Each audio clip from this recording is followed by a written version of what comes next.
Okay, so in the last class, we talked about the design principles. In today's class, I would like to work out a problem, and I would discuss the steps in screw design, and then I would extend that discussion to the design of clamps. So how would you design, say, a C clamp?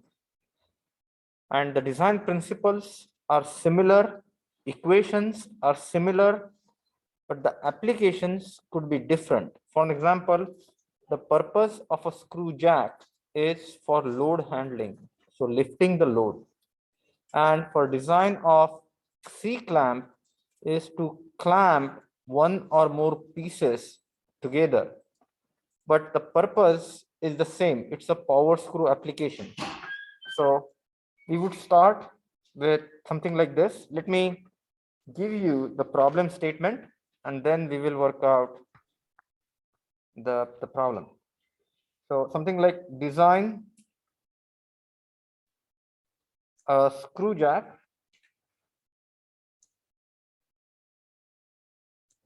to lift 80 kilonewtons, 400 millimeters, and sigma T is given as 200 megapascals. Once again, megapascals is Newton per meter square. So mega means 10 to the power 6. Megapascal is 10 to the power 6. Pascal is Newton per meter square, which is same as Newton per millimeter square. So remember this, if they give you 200 megapascal, that means it's 200 Newton per millimeter square. Then shear stress is 80 megapascals, and the bearing stress, sigma B, is 18 Newton per millimeter square. So we have to design the screw jack. Screw jack come in different sizes and shapes and varieties. A very common design in screw jack is you have a central screw, central power screw. This power screw has threads. So these are threads. There is a nut. Now, typically, the nut is made up with a softer material like brass or cast iron. Then this nut is seated in the housing. So this is how the nut looks.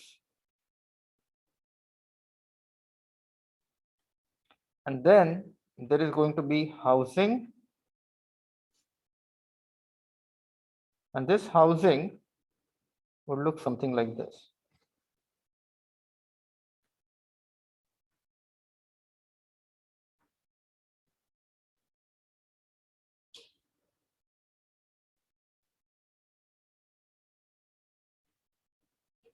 So this is housing.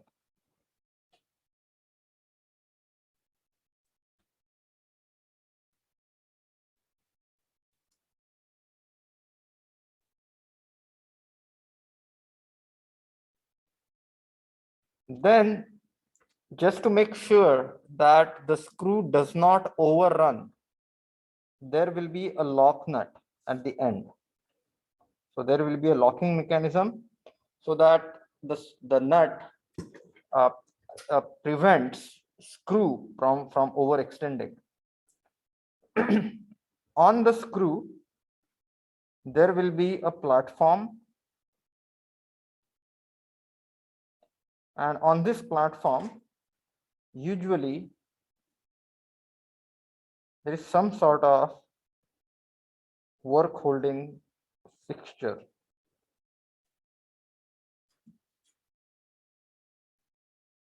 So, and here there would be a handle. So the idea is, if you want to raise or lower, you can either rotate the handle, or sometimes if the top portion or top seat is attached to the screw, then you can rotate that and try to raise or lower the screw jack. So when we design, the important components that we need to design are screw, nut. Sometimes we can design the handle,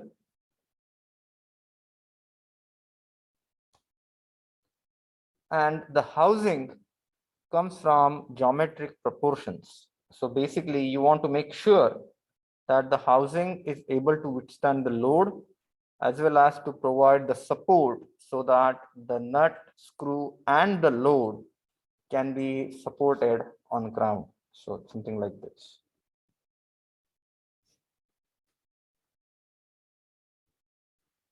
So since we have this design criteria that we want the screw to lift 80 kilonewtons by 400 millimeter, sigma t values are given, tau value is given, sigma b value is given, we will start with screw design. Step 1,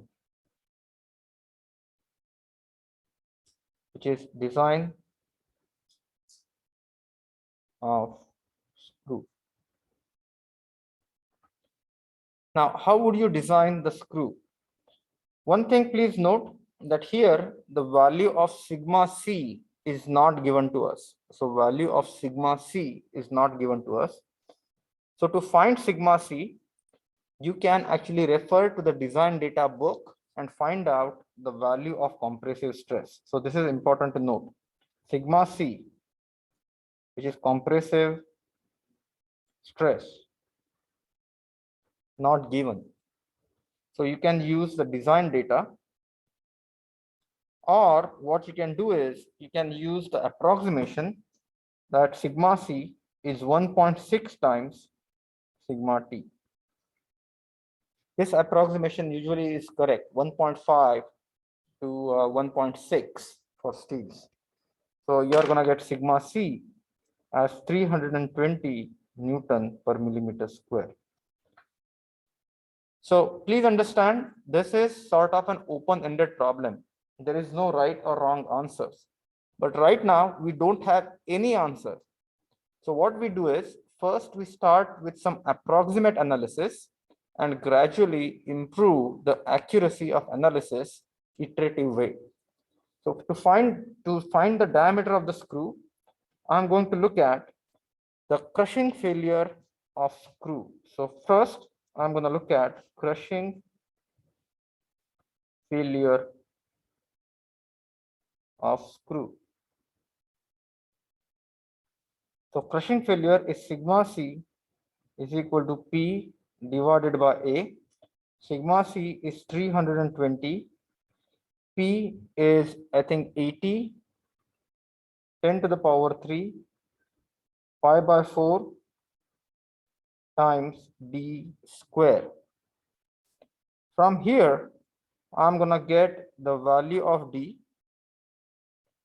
One thing I want to note that this 320 is the design stress. Many a times, just to be on the safer side, what we do is we can use factor of safety, and this needs an important discussion, a side note. So this sigma t value is nothing but the value at yielding. So this value is value at yielding. Now we can choose value of sigma t at 200 and sigma c as 320, but that means our factor of safety is going to be 1, which means we cannot allow any impurities, we cannot allow any any errors in manufacturing of material or the screw jack. That's not the wise approach, because we don't know what would be the material quality. We don't know what would be the quality of workmanship. So I'm going to assume a factor of safety And again, this is assumption. I'm going to assume the factor of safety is equal to 4, which means sigma C, even though it's the crushing stress at yielding, I'm going to divide this by 4 and I'm going to assume my factor of safety is equal to 4. So again, why 4? Why not 3? It's totally fine if you use 3. If you use 3, your dimensions would be less. But typically, the factor of safety values are dictated by the application. More mission critical application it is, the higher factor of safety is. For an example, if this screw jack is used part of a hoist mechanism that is lifting human beings, then in that case, a failure of this component, screw or nut, would cause human lives to be lost. That's why in that case, you go higher factor of safety. If this is just used for some simple applications, just deadlift, then you can go for lower factor of safety. If you are going to use this screw jack to raise an automobile, and you know that there is a possibility that humans could be working underneath, then clearly you are going to need higher factor of safety, because you can't expect the screw jack to fail when there is some human working under the car. That being said, so 4 is a decent factor of safety. Typically, you have, as an engineer, you have to use judgment, because higher the factor of safety, heavier the component becomes. It becomes more expensive. The cost of the material is more. Machining is expensive. If you lower the factor of safety, then you need to have very critical control of the material. For an example, in aircraft application, factor of safety is usually somewhere between 2 to 2.5. The aircrafts, you cannot make them super duper strong by increasing the factor of safety, because that increases the weight, and increase in the weight would increase the cost of transportation. That is the reason why the aircraft components are super duper expensive, because they have very strict regulation on use and the factor of safety. The factor of safety is lower. So basically, any aircraft component, whether you use it for civilian application, or whether you use it for commercial application, or you use it for material handling application, as long as that component is used in aircraft, every single nut and bolt would have operating life. Which means even though the bolt may look good, bolt may test good, but as soon as that operating life is over, you have to, by law, you have to replace that component. And that is given in terms of flying hours. So typically, every 8 years, entire aircraft is stripped down to the bare bones and then rebuilt. So basically so you see these planes. So every 8 years, after certain flying hours, entire aircraft, entire harness, entire structure is stripped and then rebuilt from the basics. There are some components, they will be tested and refurbished and used. There are some components, by law, you have to replace. And that is how, and there is a very nice example. I do not know if you noticed, there is a company right at the airport here. It's Able Engineering and Component Services. That is their complete business. So what they do is they take these helicopters, they refurbish the parts for the helicopters. So when the helicopters need a new rotor, whether its rotor has failed or not failed, doesn't matter, but that rotor has to be replaced every 8 years or certain operating life. So basically what they do is they refurbish, and for refurbishment of aircrafts components, there are FAA requirements. FAA DER has to sign on the refurbishment procedure and testing. Only then that component can fly. So that's actually, once you work in the aircraft industry, you would notice that the requirements are much stringent. And that is precisely the reason why we don't see aircraft accidents that often. So that's why the aircrafts are, we consider them to be safe. It was not the case 50 years ago. 50 years ago, air travel was not as safe as what is today. So all these regulations, and as a design engineer, if you decide to pursue professional engineering, PE certification, at many places, you would need to sign off on a particular design. You have to sign off on particular component. You have to sign off on particular procedure so that that component or that particular process can be implemented in a commercial use, military or commercial use. So that being said, here we have to design this screw jack. So highest factor of safety, you have to follow the design guidelines. So if you look at the book will give you the design guidelines for different factor of safety, depending upon the application, depending upon the duty cycle, depending upon the environment that is going to get operated in. So typically, for load bearing components, I have seen people using about 3 to 4 factor of safety. What does it get you? 3 to 4 factor of safety would give you about 100 Newton per millimeter square of or 100 to 120 Newton per millimeter square of compressive stress, and sigma T is equal to 70 Newton per millimeter square, and sigma tau would be half of sigma T, which is about 45 Newton per millimeter square. So when I design, typically these are the values of stresses that I use for safe design. Again, that comes from the experience, because you do the sketching, you create the component dimensions, and then you test or you do some simulation in finite element. So those are the stresses that I personally go when I design a steel component. So just simple, the regular steel. For alloy steel and spring steel, those values are higher, but we don't use spring steel for screw jacks. That is not the application for spring steel. Anyway, any other questions at this point? So D is this D is 36 millimeter. Now, please understand, 36 millimeter is sort of a non-standard dimension, which means what I'm going to do is, I found this 36 millimeter.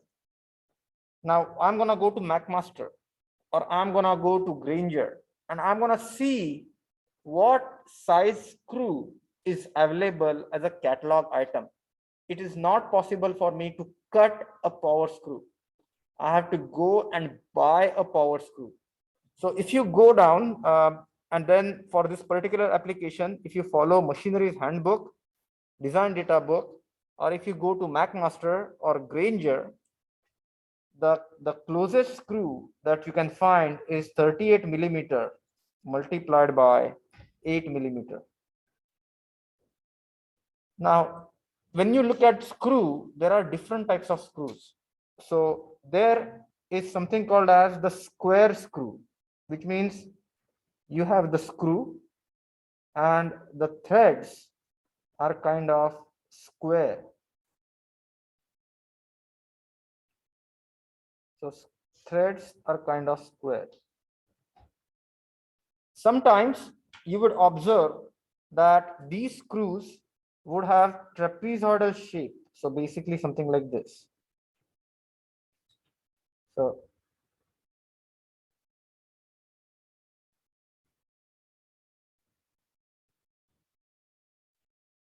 if you look at different types of power screws, you will notice sometimes you can have some weird exotic shapes of screws, and these are to control the backlash.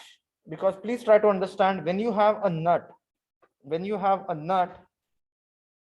over here, no matter how good your tolerances are, there will be some relative motion between the nut and the screw.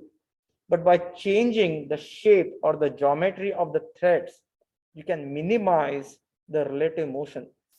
The other thing that you have to keep in mind is lubrication. Many a times for proper usage, you probably have seen a screw jack is stuck. What do? You spray some WD-40 or spray some grease, and then the screw jack is free again. So if lubrication is critical, if the lubrication is critical, then the geometry, the shape of the threads in the nut and the shape of the threads in screw would dictate the amount of lubrication that is present when these two components are engaged. And there are special tricks that you can do. You can have lubricating rings. You can have say some sort of type of lubrication circulation. You can have some type of a chamber, or you can just have some type of a packing. So what do I mean by packing? This is something interesting to think about. So sometimes what they do is, this is the nut, and here basically there is a recess. Here there is a recess, and what you do is, before assembling, they take the nut, they take the grease, they pack the grease inside the nut and then assemble. So what happens is, that small cavity, internal cavity, acts like a reservoir of grease or maybe reservoir of viscous oil, and that gets continuously circulated as it goes up and down. Many a times you can use some sort of exotic material like nylon or maybe some composite, metal matrix composites, to minimize the relative friction between the power screw and the nut. In top end systems, screw jack assemblies, where you don't want any friction, you don't want any backlash, you usually have recirculating balls that go across the nut. So basically those balls reduce the friction significantly. So I have not seen ball screws used in the screw jacks application, but I have definitely seen ball screws used in the lead screw type of application, like lead screw for lathe, lead screw for shaper, lead screw for milling machines, CNCs. They use ball screws. But for screw jack application, typically a rectangular thread, screw and nut is used because it's inexpensive, it's robust. Okay, so now from machinery's handbook, the important dimensions, we know that 38 millimeter is the diameter, 8 millimeter is the pitch, and for 38 millimeter diameter, the outside diameter is 46 millimeter. So this is the inside, the outside is 46, and the pitch is equal to 8 millimeter. And with this, we are ready to move forward. So next step is finding out the coefficient of friction. Again, coefficient of friction is specifically not given in this problem. So what is the realistic value of coefficient of friction? Please note, friction is a necessary evil. We don't want friction to be very high, but at the same time, we don't want friction to be very low. And the reason for that would be, if the friction is too low, then the screw jack will not be self-locking. Everyone understood this? And if your application is to raise the load, then you don't want screw jack to be non-self-locking. The load should stay where it is. So it's a necessary evil. So what is the good value of friction? Typically, the good value of friction for screw jack application, again, it comes from the data book, is in the range of 0.15 to 0.25. So 0.15 to 0.25. And I'm going to assume, and this is something that we are going to assume, we say coefficient of friction mu is 0.15. So coefficient of friction is 0.15. So mu is equal to 0.15. Now, sometimes this coefficient of friction is dependent on the type of material that is used. So what are the materials that are typically used for screw and nut? Screw is usually made up with steel. You can make nut out of steel. That's totally fine. But it is customary to make the nut from a softer material. So if you use steel, then you would use slightly softer grade of steel. Or typically, I have seen using Prosper bronze as the nut. That's why if you see the screw jack, the nut is yellow because it's typically made up with a softer material like Prosper bronze. And the reason for that is steel to steel coefficient of friction is significantly higher, which is about 0.3 compared to steel and Prosper bronze. So I'm going to assume that nut is made up with Prosper bronze.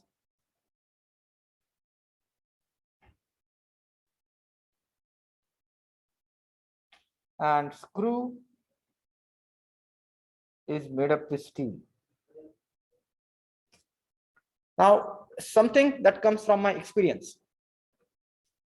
If you decide, okay, in this particular application, that's absolutely fine. You can actually go with Prosper bronze and maybe a different material for screw like steel. However, imagine C-clamp. If you were to go to Walmart and buy a C-clamp, or if you go to Harbor Flight and you were to find a C-clamp, making a C-clamp with Prosper bronze nut and steel screw will make it very expensive. So what do? They basically have the body of the C-clamp, body of the C-clamp in cast iron. It's a cast. Steel C-clamp, the nut is made up, it's actually sort of, you basically cut the threads in the body itself. So body itself becomes the nut. So here we have a separate nut assembly from housing. And there is a reason for that, because there is a possibility that after some time, there will be issues with engagement and disengagement, and you may have to replace one of those components. So the easiest component to replace is nut. Just take that whole assembly out, replace the nut, and you have a new screw jack. For C-clamp, it's expensive. I mean, it's actually expensive to add a sleeve and add a separate nut. It's just cheaper to cut the threads or tap the threads into the body itself. So usually if you go and see C-clamps at Harbor Freight or Walmart, you would notice that there will be a cast iron body and there will be a steel screw. What is the problem there? The problem there, the C-clamps will have notorious backlash. So basically, if you take a C-clamp and then try to wiggle, you would notice that the central screw wiggles a lot in the casing. Is that a good thing or a bad thing? For power screw application, if we are thinking about lifting, it's not a good thing. But if the C-clamp is used in stationary application, so what is the final application? Clamp two things together and apply the clamping force.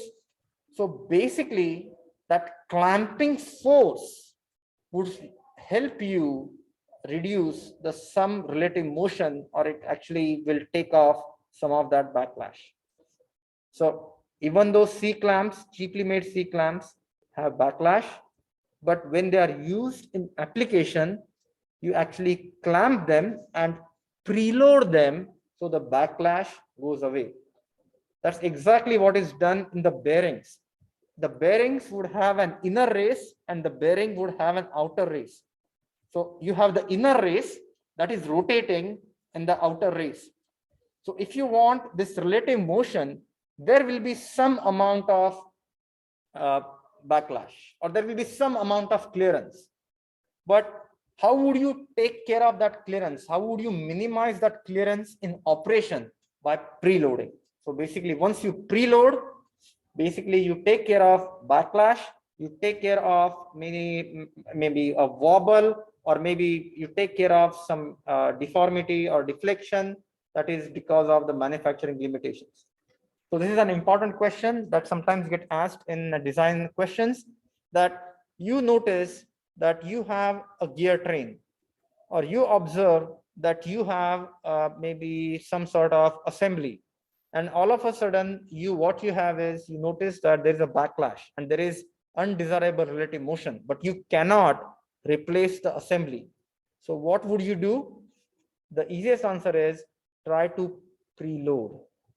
And depending upon the application, you can use different ways of preloading. Either you can use a lock nut, or you can use some sort of lever, or you can use some sort of maybe screws, assemblies, set screws, or you can use springs and actually make that assembly work.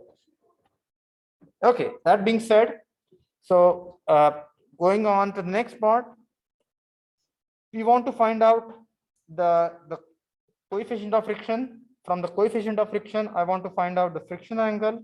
Friction angle is tan inverse of mu. You see, tan inverse of mu is 8.5. Now, what I want to do is, I want to find out the helix angle alpha. Now, here, as a designer, you have a choice. You can design a single start screw, or you can design a multi-start screw. Now, what would be desirable in this case, a single start screw or multi-start screw? Single start screw, because the application is resisting the load or lifting the load. So we don't want, it's very important, we don't want helix angle to be greater than the friction angle. Our friction angle is 8.5. So I want my helix angle to be less than 8.5. And you got to be very careful. Please understand, helix angle will not change. Helix angle will not change, but friction angle could change.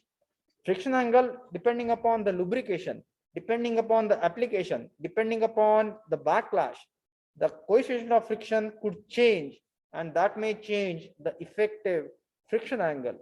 But no matter what happens, we want the helix angle to be lower than the friction angle. So the thing is, let's try to find out what is the friction angle for the screw that we have selected. So for an example, this is the screw dimension that we have selected from some preliminary calculation. This is the preliminary design. So what would be the helix angle? Helix angle is going to be tan inverse of single start screw. So 1 multiplied by the pitch divided by, I need to find out the dm. Dm is the mean diameter, 38 plus 46 divided by 2. That gives me 42. So pi times 42. And when I find this, you can use calculator and tell me which is 3.5. So as you can see, alpha is much smaller than the friction angle.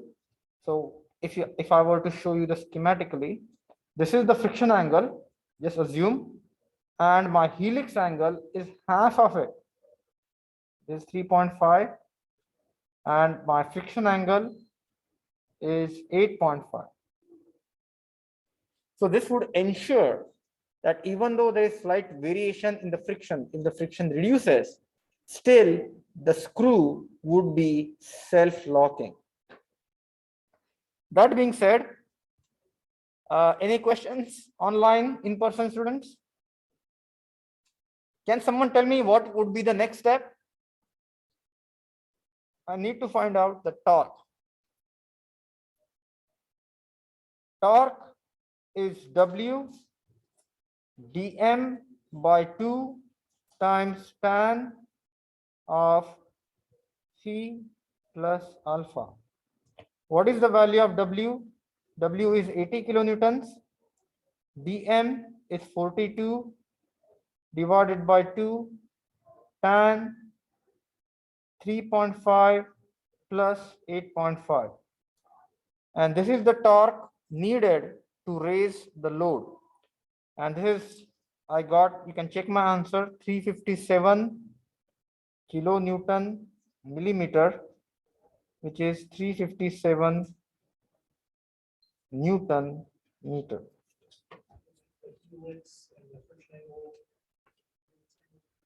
So helix angle is 3.5, friction angle is 8.5. So, did I make a mistake anyway? I know there's one with the minus. Oh, you don't worry about minus, because minus is for lowering. We want to know the maximum torque. So that's why I always add. Everyone understood this? Probably when you, yeah. What's W? W is the load that is supported. It is given at the design load, right? 80 kilonewton. This is W. Any other questions? Okay, so now we got the value of torque. Whenever we have torque, we have shear stresses. Now fun begins. So T divided by J multiplied by R. 357 multiplied by 10 to the power 3 divided by the value of J, and J is for the screw, so pi by 32, 42 to the power 4 multiplied by 42 by 2. So this gives me 24.5 Newton per millimeter square. Now, please note, this screw, if you look at this screw, on this screw, there is torque and also there is load W. So, which means you are going to have compressive stress.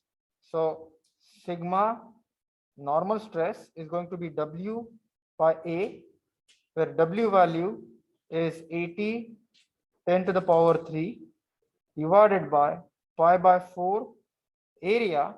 Now the area again is 42 square, and that gives me 57.5 Newton per millimeter square. And you can check my answers. Now please note, here we have tau and we have sigma, which is acting simultaneously. So what would happen? What would happen when we have normal stresses and shear stresses acting together? Principal stresses. So I'm going to have sigma P. Sigma P is sigma plus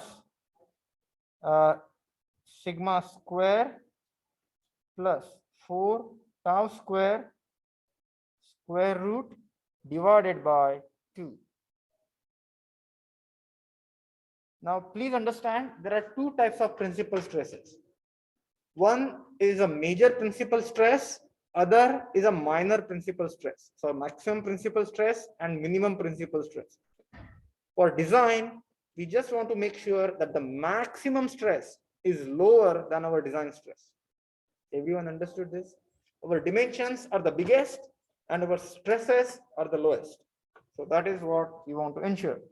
So, this equation, 1/2 sigma value is 57.5 plus 57.5 square plus 4 times 24.5 square, 1/2. You can find this, and my answer is 67 Newton per millimeter square. This is less than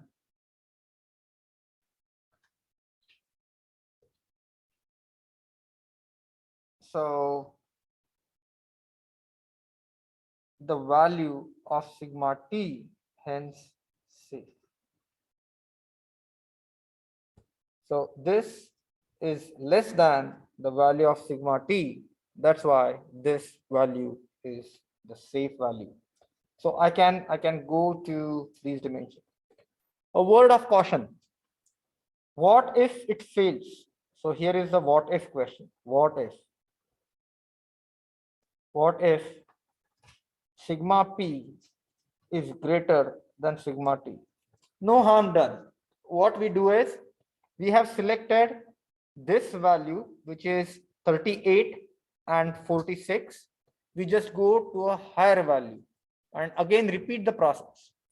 So what that means is we started with a basic value. We sort of modified that value onto a higher side, calculated the sigma p, but then realized that hey, that sigma p is outside the design stress, so we go for slightly higher value. That iteration is okay, and that's still possible. Everyone understood this? So it is possible that your design at this point could fail. That does not mean the process is wrong. You just have to increase the diameter of the screw and then repeat the process. So if this happens, increase D and repeat. Okay, next step, step 2 is the nut design. And this nut design is exactly same as the turnbuckle design. So how does this nut look? So I'm going to show you the way the nut is.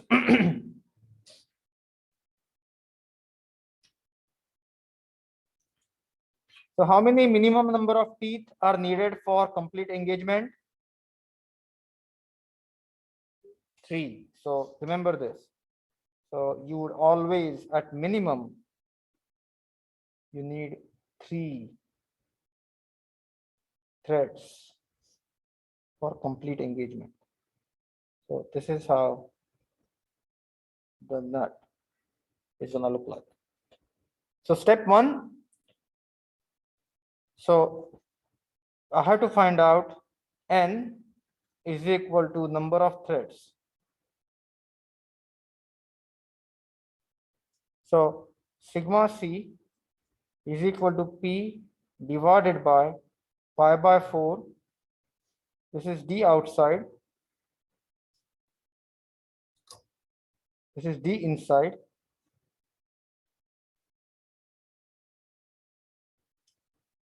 D outside the square minus d inside square multiplied by number of teeth. And you may ask me why?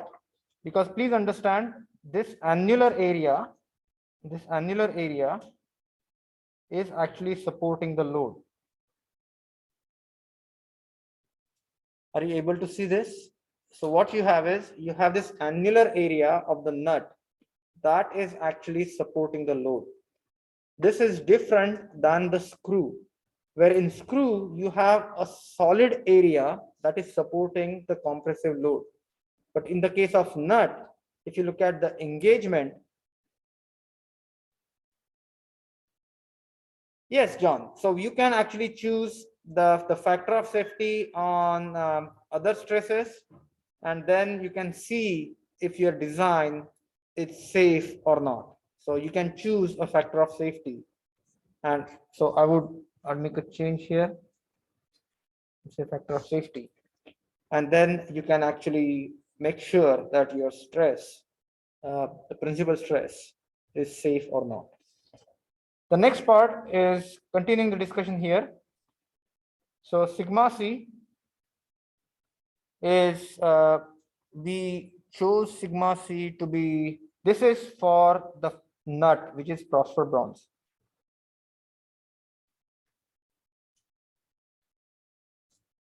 So phosphor bronze, it is usually taken as 50 Newton per millimeter square. So what you have is, you have 50, P is 80, 10 to the power 3 divided by pi by 4.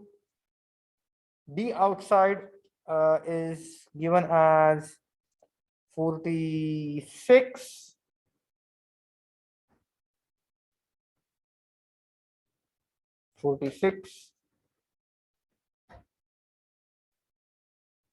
minus you have 38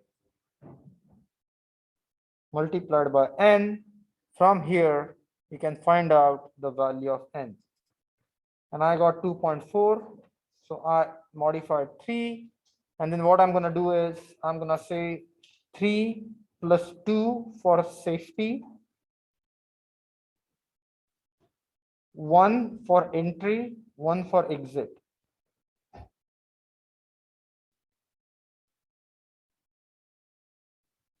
So I need 3 threads for engagement. I'm going to add 2 more just so that the design is safe. And since the threads at entry and exit would be incomplete, I'm going to say add 1 and 1. So I would say the total number of threads would be 7.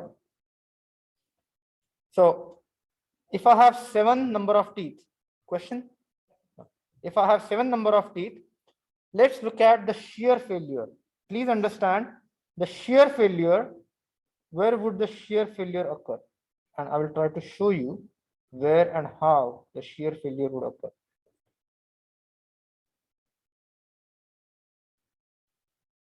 So shear failure is going to occur here. So this is going to fail. This is going to fail. This is going to fail. So this shear would be circumferential shear. So that would be tau P, which is pi times d multiplied by T. And this thickness, this is very important. So there are actually 7. So let me show you. 1, 2, 3, 4, 5. 1, 2, 3, 4, 5, 6, and 7.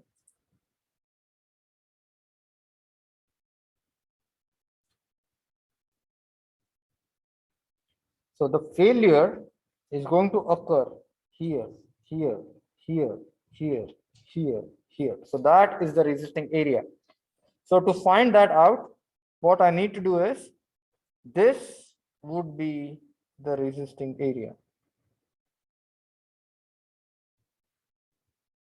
So 1, 2, 3, 4, 5, 6. So please note this distance and the pitch is from here to here. So this is the pitch.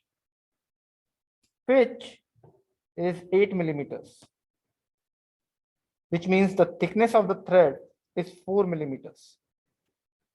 And there are 1, 2, 3, 4, 5, 6, and 7. 7 threads in engagement. So 80. Now pi would be the outside. So pi, this would be the value of pi. I mean, sorry, the value of diameter. And this is going to be the inside diameter, which is 38. So pi times 38 multiplied by P is 4 multiplied by 7. And this is very important. Once again, I repeat, I want you to visualize the shear failure. What's going to happen in shear failure is that annular ring for each thread, for annular ring for first thread would be sheared off. Annular ring for the second thread would be sheared off. So all the 7 threads that are in engagement, they need to shear off. The pitch is the distance from start of the first thread to the start of the second thread. That pitch is 8 millimeter, which means the thread thickness is 4 millimeters. There are 7 threads in engagement. So the total area that is resisting is 4 times 7. So you can find this, and I believe I got about 18 Newton per millimeter square. I have a question. Yeah. Since this is the nut, shouldn't we be using the outer diameter? Because that's where it's going to be shearing at. So, okay, let me grab you just a second. Just a second. So let me show you. So this is how it's going to look like.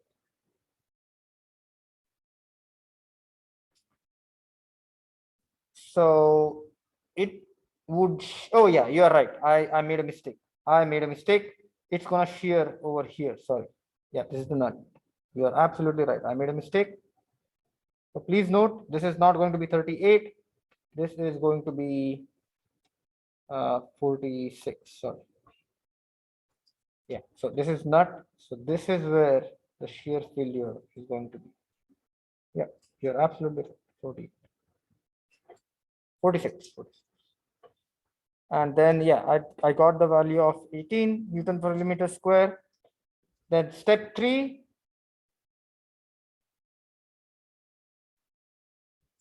is handle design.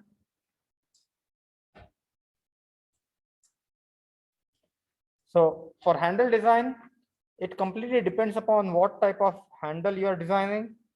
So a very simple handle is like a rod, and maybe you have some knurl end on the side.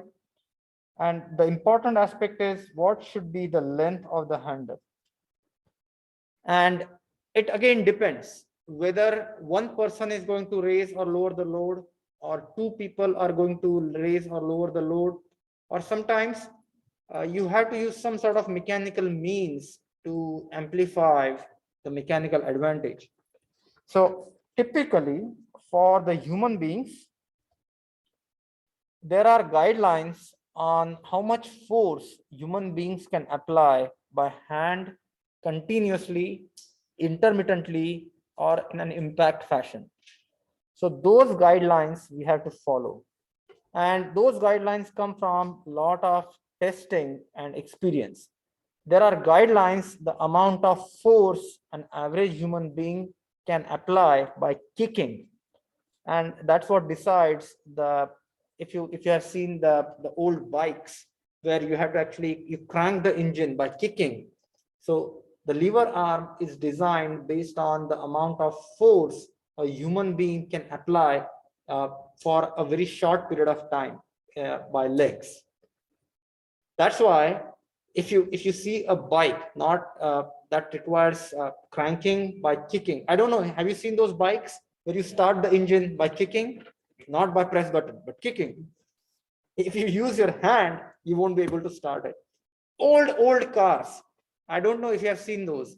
They used to have crank in front, where what you do is you have the lever and then you crank and then run. Some diesel engines, the stationary diesel engines require hand cranking.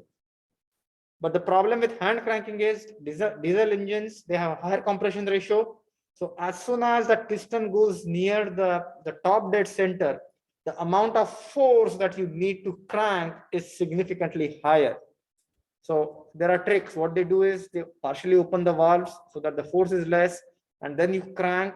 And once the inertia is built up, then you close the valve and the engine can start. So that being said, so the guideline is about 150 to 200 newtons of hand force a human can apply. So if you want a human to apply force on this handle, the amount of force that a human can reasonably apply is about 150 to 250 Newton of force. That dictates the length of the handle. Now, I want to give you a side note here, and this is super duper important. Side note. Let's look at the design of the top part of the screw jack. So what you have is we have this nut. This nut is going to have some sort of collar, because you don't want that nut to fall down. Typically, that collar would have some sort of bearing surface. That collar would have some sort of bearing surface, because you don't want that collar to be continuously rubbing on the housing. So you will have some type of bearing surface. And as soon as, please understand, this is super important. As soon as you have two surfaces in contact and there is relative motion, you are going to have friction. So the question is, if, and let me show you this design, how would this look? So if you have this cup,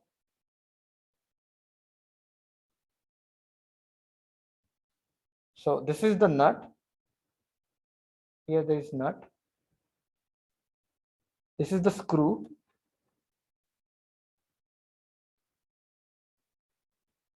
There is this collar.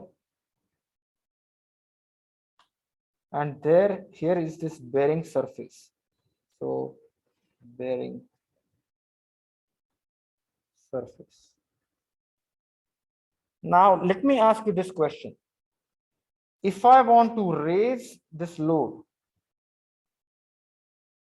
I need to apply some amount of torque. The torque that we found out, which was like 357 Newton per meter, is purely the amount of torque I need to apply to raise the load.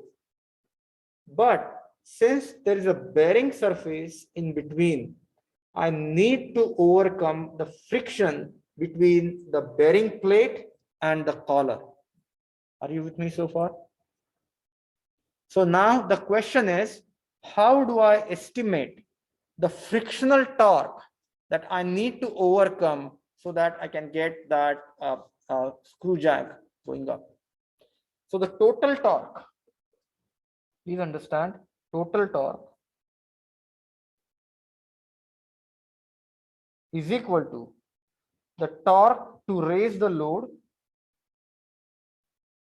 plus torque because of friction.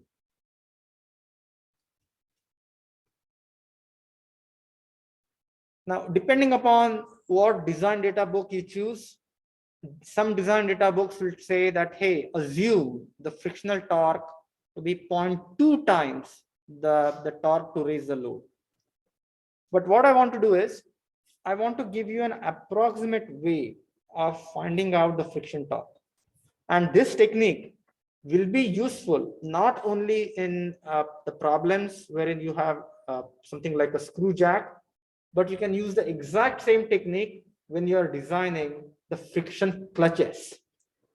So side note. Now, what I want to do is, I want you to visualize this problem. So I have one plate over here. I have one plate over here. And on top of it, I have another plate. I have another plate. There is a rod on the top, or a shaft on the top and shaft on the bottom. Now what I do is, I rotate this. I apply some amount of torque onto the top shaft. What would happen to this bottom shaft? Would this torque get transmitted? So here are three possible options. So I apply some torque, then what would happen is no torque would get transmitted, which means this guy will be stationary. All the torque will get transmitted, or some torque will get transmitted. Are you with me so far? So there are three possible cases, and just to make it easier, this shaft is free to rotate. This shaft is not fixed. This shaft is free to rotate. And what you have is, you have the top shaft in some sort of a thrust bearing, and you rotate. What do you think would happen and why?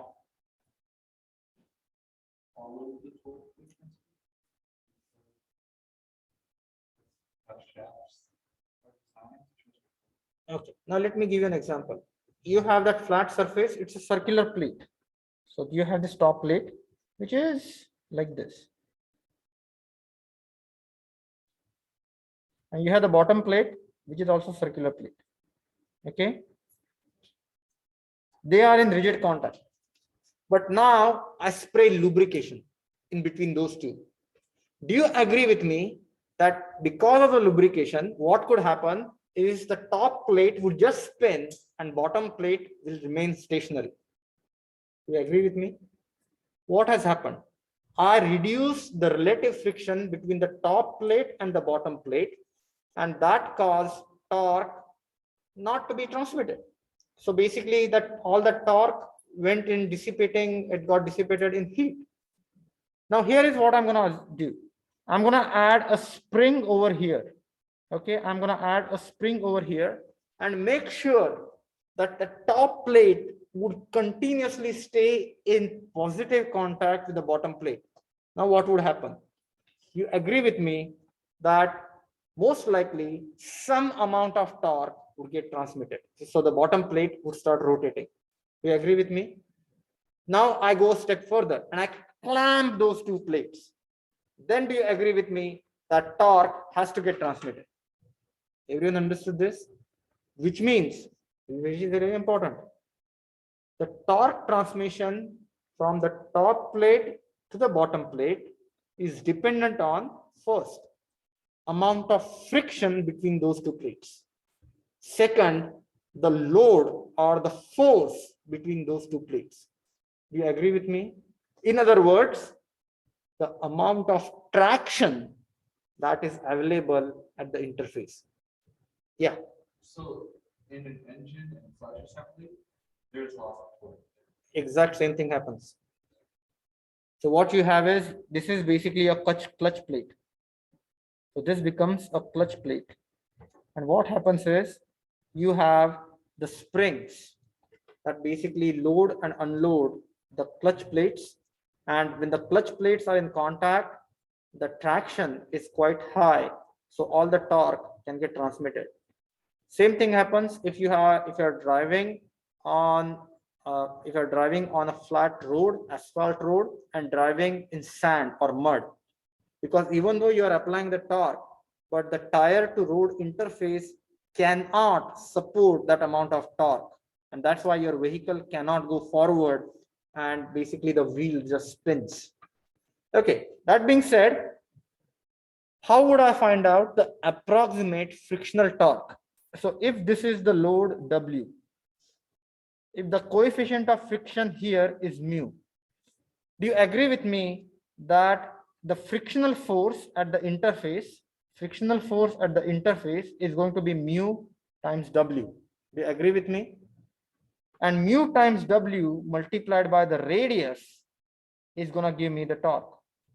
So if this is the radius, then mu times W times R is going to give me the frictional torque, TF. Are you with me so far? So in the case of total torque to raise the load will be 357 plus torque in friction. And how would I find out the torque in friction? Torque friction is 1/2, because basically you would notice that this frictional load does not actually go uniform. It's sort of like this. So we take the average load. So W times R multiplied by mu, which is 1/2 times 80 kilonewtons multiplied by. Now the question is, what would be the value of R? Value of R would typically be the value of this collar, which would be slightly larger than the outer diameter of the screw, which is here we are saying 46. So I'm going to call this total outer diameter is going to be 50. So this would be 25 divided by 1000 multiplied by, I would assume, 0.2. So this would be the total torque. And this total torque needs to be divided. This total torque will be divided by the average. So total torque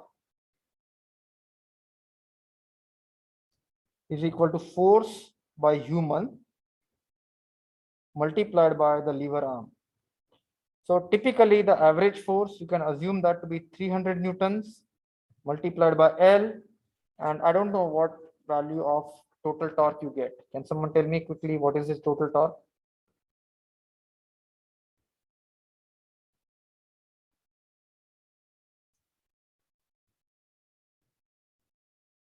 And that gives you the length of the handle.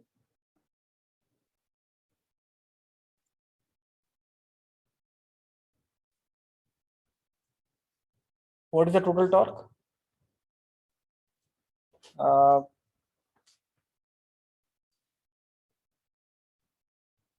I solved the problem differently in my notes, but this is one nicer way of solving the problem. You can design the clutches exact same ways.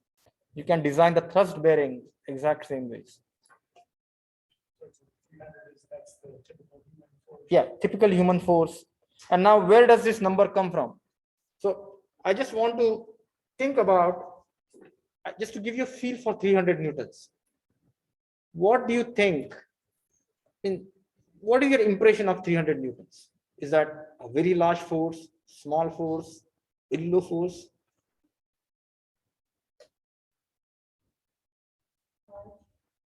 It's large. So think about it, like 5 kilograms or 10 pounds. 5 kilograms is approximately 50 newtons. So 300 newtons is like 30 kilograms. Would you be able to lift 30 kilograms and then walk? No, but if instantaneously, you can just lift it, and then you can actually, that is the typical average force that you can apply for a very short duration of time. So about 100 to 150 Newton, you can apply for maybe 15 seconds, depending on all the way to 1 minute. So depending upon if it's a continuous application or maybe an intermittent application or instantaneous application, those values of forces change. But I'm assuming that there is something else that I need to clarify. This frictional torque, this frictional torque is going to be predominant when you are going to start lifting the load. As soon as you start lifting the load, the coefficient of friction would go down and the amount of friction torque that you need to sustain the motion would go down. So basically, this force will be applied instantaneously, and that's exactly what we observe. If you have a load and if you want to move the screw jack, initially you just have to kind of push it and get it to moving, and afterwards it sort of starts moving easily, because the kinetic friction is less than the static friction and the inertia effects are significant when starting, but not when they are in motion in the slow moving machinery. So that is the length of the handle. And if you want to find out the cross section area, please note we know the value of total torque. So torque divided by J multiplied by R will give you the value of tau. And what you can do is you can say pi by 32 d to the power 4 times d by 2. And typically the handle is made up with steel. So tau is going to be about 45 Newton per millimeter square. And that will give you the diameter of handle. Now, in certain cases, you will notice the length of the handle will come about 2 meters. What then? 2 meters? 2 meters is too long, right? What then? Then instead of one person, you need 2 people to lift the load. You agree with me? If it comes around, say, actually, this is a very practical design application. Say, the length of the handle comes about 4 meters. You cannot have a screw jack with a 4 meter handle, right? That is ridiculous. So what would you do? So instead of a handle, which means rather than having one person lift it, you would actually make it into some sort of a cylinder or maybe some sort of a circular handle like a steering wheel. And what you would expect is you would have one person pulling from one side, other person pushing from one side, and then basically you get mechanical advantage to raise the load. Yeah. You also make the pitch of the lead screw wider. You can do that, or you can actually add lubrication, or if it's beyond the capacity of the human being, what you say is you're going to add some sort of gear mechanism, some sort of lever mechanism, some sort of motorized mechanism to lift or lower the load.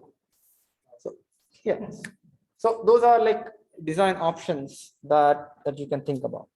Okay, I'm going to stop here, and with this you should be able to go on to the next quiz. The only thing that I haven't checked is checking the rod for the buckling. The idea is you don't want that rod to extend to such an extent that it kind of buckles on its own. So there is Euler load for buckling. You have to just check the rod for buckling and the design is done. I will discuss buckling failure in next class. Then I will give you design of C-clamps.